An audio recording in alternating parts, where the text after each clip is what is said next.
I want to get really fast at assembling Ryobi max power batteries because we have a lot of them and they are dying and I need to be quick to get all the cells out. I think it's too late for this little boy. He doesn't even run his indicator anymore. And this is also 12 ampere hours. I don't think I have opened one of those before. So let's have a look. And if you're wondering about why it's colored, I think the people that use these kind of tools in Sweden, usually there are multiple grooves on each building site. So each one color their batteries in a specific color so they don't take each other's batteries. Yeah, maybe people do that in other countries. You could also put your company's logo on it, but smaller crews might just paint it. And the tricky thing about this is removing the BMS. It's really a nightmare. So I'm trying to do that in a fast and efficient way. And you need to remove this indicator because the pin holding the handle will get bent. This must be 40T. Wait, now it actually has one LED, but couldn't push it from the outside. There's something missing, because I did press it. Oh, I need to press hard. Are you saying I'm not strong enough to handle max power? Obviously. Since it actually is not dead, I will go grab another battery. So this is more my size, 6 ampere hours. Those are the ones we have the most of, so I will... So I don't want to do like Facebook, go fast and break things. I do want to go fast, but I don't want to break anything. Just want to slightly bend it. So let's see if we are in spark territory. Completely dead. I can go as fast as I like. Now the cells in here are really not worth salvaging. They're just 2000 milliampere hours. But they can handle 30 amps.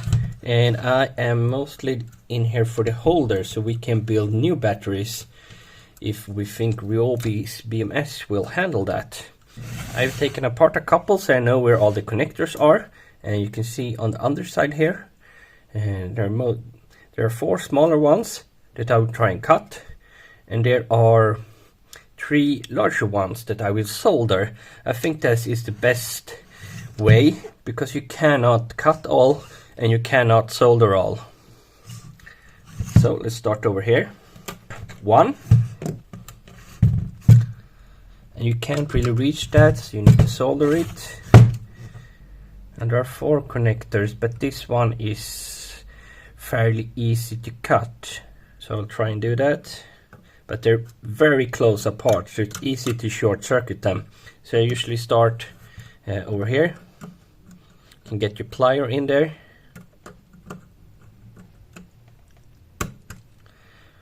You can try and bend it upwards. So you can see it's loose here and it's loose here. So we will try and solder the last 3. And you need to wear goggles because it might get dirty. And I will try and do this without the solder sucker this time. I think that's just a time sink. And I have a grip like this with the pointy finger here. It will get really powerful. You will get max power on this joint. You need to heat all these up at once.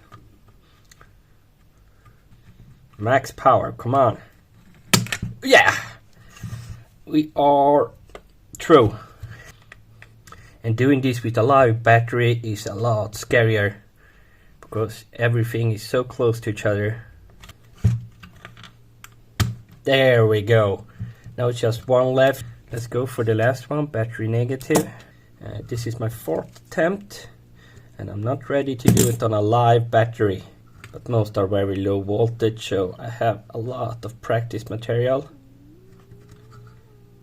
There we go. Okay, I have 3 of these left. I need to remove 1 of them. So let's go for this one. Then we can bend it up. And you can see the last 2.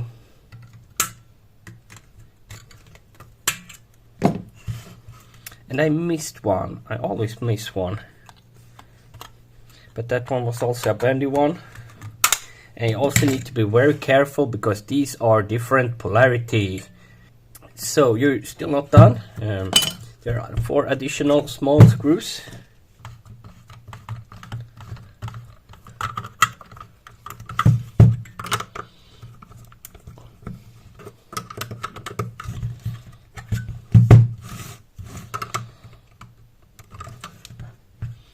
Where's the last one? Here.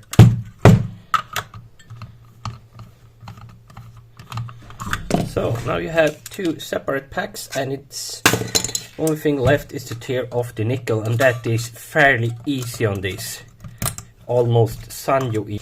Sanyo did a few battery packs for e-bikes back in the day, and it was really satisfying tearing off the nickel, and I have the same feeling here. Everything just wants to let go. You don't have to waste time. You can just rip that nickel off, and especially when you have a dead battery like this, you don't have to worry about short circuits. So I think I can disassemble this in less than 10 minutes, and then 10 more minutes to take out the cells and scrape them. So that's not too bad. On this I'm only looking for the holders, so my staff can start building a few battery packs, and then we can start and test some of the BMS that we got. That's hopefully okay. I don't know how we're gonna build them or all the connections, but I do think we need a couple of holders to work with. And of course there are a lot better cells than EVE 20P. It's not a terrible cell. EVE is very famous in the life before industry. They have a very popular cell called 280 something. That's very popular with do-it-yourselfers. But I'm not as impressed with their 18650 line. I've seen it in a lot of battery packs, and usually it does not have that long cycle life. But they grew very quick, and they might have really good cells today. But there are so many good cell manufacturers today, so I don't want to take another chance on EVE unless I have to. But since they can handle 30 amps, they are suitable for many power tool applications. So it's quite easy to take this apart as well once you know the trick. I have something very flat, put it in here and it just slides apart. It's similar on this side, something very flat, and just gently twist it, and these connectors will open, and you can have your loot box, or what you want to call this. These are dead, so I was unlucky.